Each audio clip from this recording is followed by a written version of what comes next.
श्री संत भगवान ने, वैसे मैं इतना सामर्थ्यवान नहीं हूं कि उनके गुणगानों की प्रशंसा करूं, लेकिन भगवान हैं, संत हैं, हम बालक हैं, थोड़ी सी चर्चा तो कर ही सकते हैं।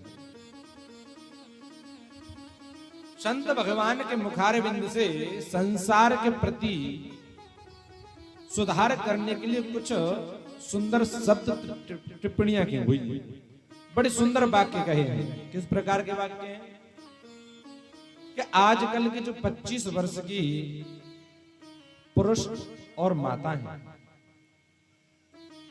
बालक और कन्याएं हैं, ये विशुद्धमय हो चुके हैं। विशुद्धमय, शुद्ध नहीं, विशुद्धमय। कारण कितने? 75% मिनिमम 75% विशुद्धमय हो गए।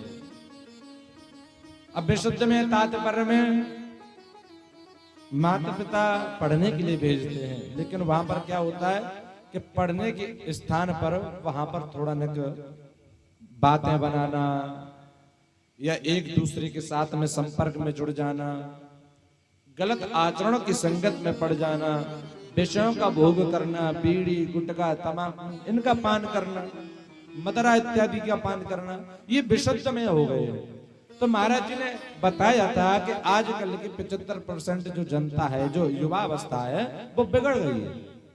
ये सत्य बात भी है, लेकिन कुछ ने टिप्पणियां की है कि महाराज जी को ऐसा नहीं बोलना चाहिए था, इनका क्या अधिकार है इस प्रकार बोलना। तो सुनो, एक पिता की अगर 4 संतान हो और पिता की 4 संतान में से 3 संतान बिगड़ जाएं, तो पिता एक पर ध्यान नहीं देता है, चारों पर ध्यान देता है, उनको प्रयास करता है कि वो सुधरें और उसी अवस्था में आ जाएं।